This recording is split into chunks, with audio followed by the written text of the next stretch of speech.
You aren't poor, you're just a temporarily embarrassed millionaire. And if you make these investments, work 12 hours a day, and buy my $900 course, then you too can achieve financial freedom. So there's a trend of content creators making videos about how X thing keeps you poor. It might be renting, or being college educated, or waking up after 5 a.m., or ever feeling the touch of a woman, or any other number of things that these gurus come up with. And the optimist within me has typically just brushed these off. Like, hey, it's free content on YouTube, it's just edutainment, and I'm sure that some of these people genuinely care about helping others escape the traps of poverty. But there are some big issues with these specific types of videos that I want to go over today, especially considering that the financial self-help business is now a $13.4 billion industry that thrives off of pretending to give people advice while also discouraging them from actually taking action. Something that they do by being focused on the wrong things. Specifically by teaching you how to achieve financial freedom before you've actually achieved financial stability. And so today's video is going to be in two parts. First, I'll be talking about the financial, psychological, and social issues with these videos, but then I'm going to pivot and provide what I hope is a more helpful perspective for people who are actually trying to break out of the traps of poverty, or who just feel as though they don't have enough money in order to live the life that they want. It's a lot to go over, so please be sure to like this video and subscribe if you are new, and let's just get right into it. There's three kinds of money today that you guys got to be aware of. One is God's money, and God's money is gold and silver. And then there's government money, which is fiat currency, which is the dollar, the yen, the peso, the euro, the yuan. Yeah. I want to start by talking about cults and conspiracy theories. Yeah, didn't think we'd be going there today, huh? Generally speaking, psychosocial manipulation is done by giving people some truths and then exaggerating or manipulating certain forms of information in a way that emotionally targets a certain audience. In the world of marketing, we call this person our avatar. This is a type of person who falls under a certain set of demographics, usually age, race, and gender. And the social manipulation movements that are the most effective are typically the ones that double down on targeting a specific type of avatar. There are reasons why the red pill movement is mostly young, poor white males. There's a reason why essential oils are mostly being peddled by suburbanite upper middle class women. There's a reason that the Mormon Church owns the Polynesian Cultural Center in Hawaii. Now I'm gonna show you my favorite places where I grew up in Hawaii. There's places that are very touristy, and then there's places that are very cultural based, and you get to learn about the heritage. A lot of my friends are over here too.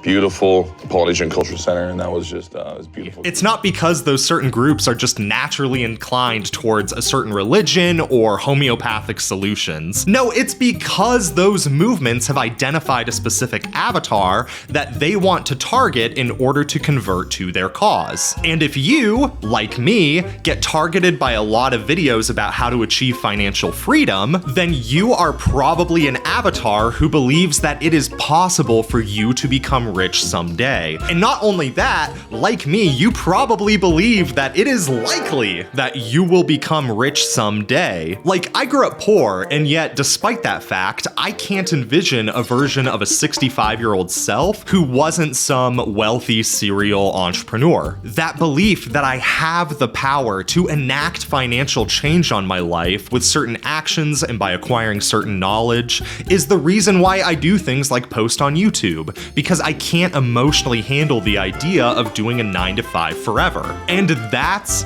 okay. It is okay to want to improve yourself and to not be poor, but we need to be self-aware and realize that that makes us prime marketing targets for the financial self-help industry, because that's an industry focused on not rich people who want to become rich. And we're not alone in this. Financial self-help is big business. The New York Times bestseller list is littered with books about financial advice and how to become rich. Some of the most successful educational channels on this platform are specifically about making money. And even I earn 3 times as much money off of ad revenue from this video than the average gaming channel does, because I'm an economist and because my videos tend to talk about money in some way. People who think about money are typically investment-minded, meaning that they are willing to spend money on things like books and apps and forms of education because they believe that that will pay off for them down the road. And people who are willing to spend money on themselves are prime targets for advertisers. And again, like, this is not a bad thing. You have to spend money to make money. Like, that's a mantra in the world of business because most of the time it is true. But where financial self-help runs into trouble is in that in-between stage between being poor and being rich. 11.5% of Americans are said to live in poverty, and an entire 2/3 of Americans self-report that they're living paycheck to paycheck, regardless of how much money they actually earn. So it's pretty safe to say that the average American is not financially stable. And when you're poor, the next step on your financial journey is not become rich. In the same way that an 18-year-old can't just leave high school and then apply to NASA to become an astronaut. Like, no, they need to go to college and then study engineering and then do an internship and then graduate and then launch into the industry and then work in the industry for 5 to 10 years before pivoting into NASA and then applying to the program and then successfully getting in and becoming an astronaut. Like, it takes a lot of time and has a lot of in-between steps. And the road to financial freedom is the exact same way. But unfortunately, most financial self-help content never actually talks about the next step to becoming not poor anymore. They're almost always addressing people who already have money and are typically talking about ways to effectively build generational wealth. Like, the average millionaire in America is actually an employee who was a perpetual saver, which is something that we'll talk about later on in this video. But the truth is that a lot of the tactics out there for achieving financial freedom are not actually applicable to people who are just trying to escape poverty. They're for people who are several steps ahead, who have the time, money, lack of stress, and flexibility in order to do those things that those videos talk about, while also not worrying about multiple stressors at once like school, kids, and early career caretaking, or anything else that might be going on in the typical person's life. And so I'd like to really encourage all of you to start thinking about who your near peers are. A near peer is somebody who's living just 1 or 2 steps ahead of you in your goals. It's like when you bring college students back to their old high school to talk about what college is like. Sure, some 55-year-old hedge fund manager might have also gone to college and could probably talk about the college experience from their own perspective, but there is an inherent value and trust in talking to someone who's only a few steps ahead of you on the journey and who is currently living your goal right now. Like, in my case as a YouTuber, someone like Markiplier is not my near peer. Sure, he's one of the best and I should learn from him, but he is so many steps ahead of me on this journey that the things he does as a YouTuber are overwhelmingly not applicable to somebody in my position. If I wanted to focus on near peers, I should be looking at people who have reached 100,000 subscribers in the last year. And so bringing it back to personal finance, it's important to recognize that the most successful people out there are not your near peers, and they probably never were to begin with. Like, Tim Ferriss went to Princeton, and his dad is the executive of a pharmaceutical company. Alex Hormozy went to Vanderbilt, and his dad is a doctor and the heir to, like, a powerful Iranian dynasty. And don't get me wrong, I love these guys to death, and their content has meant so much to me over the past few years as I've worked to become financially literate. But these guys became millionaires in their 20s. I spent most of my 20s working manual labor jobs while trying to pay my way through college. I was born to a single mom in Nevada, and I went to high school in a literal trailer in the desert. It just wasn't in the cards for me to become a 28-year-old millionaire, because I had to spend most of my early adult life just figuring out how to escape poverty and to become financially stable. And so unless this channel blows up real fast, smash that like button, then I'm probably probably not gonna be a millionaire before I'm 30 years old. And so I wanna take a minute to draw a line between people who are poor and people who are stable but not rich. Now you might be saying, hey, wait a minute, that's the middle class. No. Since we can't agree on what the middle class is anyway, I want to avoid talking about numbers and instead focus on specific financial situations. If it is virtually impossible for you to save money on a month-to-month basis, then you are not financially stable. You might not be living in poverty, but if all it takes is a random medical bill or a layoff in order to completely destroy your standard of living, then you are not financially stable, regardless of how much money you might be making. On the flip side, you can be financially stable even if you aren't making a ton of money. Take me for example. My cost of living today is shockingly low because of where I live and because of certain lifestyle decisions that I make, like cooking most of my food for myself. I don't spend a few $1,000s of my monthly paychecks because I don't have anything that I have to spend it on. But even so, like, I have a car, I'm in a house with a yard, and I don't have roommates. Like, I can afford to take international vacations every year without having to save up for it. And I even have student loan payments that I make. Don't tell Dave Ramsey. And so even though I'm not making like BOGO bucks as a research economist and educator, my cost of living to income ratio is skewed in such a way that I am absolutely financially stable. Now that I am financially stable, I can finally afford to do things like max out my 401k, put money in a Roth IRA, and make videos on YouTube over the weekends because I'm not stressing out about when my bills are gonna come in. But that wasn't the case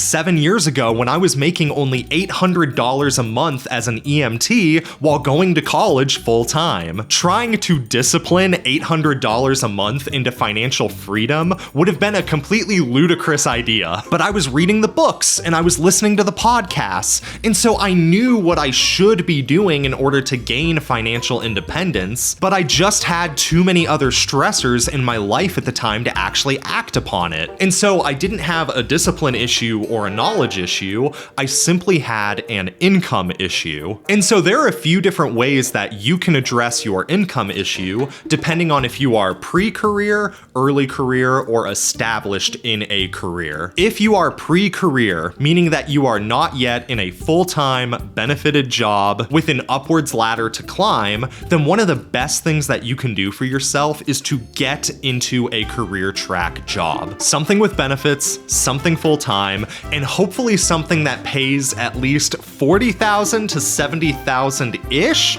depending on where you live. $40K might not sound impressive, but keep in mind that minimum wage only earns people $15,000 a year annually. And so like your goal straight out of college should be to get a job that pays at least $20 an hour and pushes you slightly above the poverty line. I have a lot of videos about how to do this, so I'm not gonna harp on that here, but the gist is that you should really be leveraging your school's recruiting infrastructures if you're a student. Career fairs, open houses, internships, research projects, all of these things exist to make sure that you are successfully launching from school into your early career adult life. It is a lot easier to get an entry-level job as a recent graduate if you're focusing on companies that actually hire recent graduates from your school. Once you are early career, then it's time to start job hopping every couple of years. It is highly unlikely that your first job out of college is going to have any upward career trajectory in your company.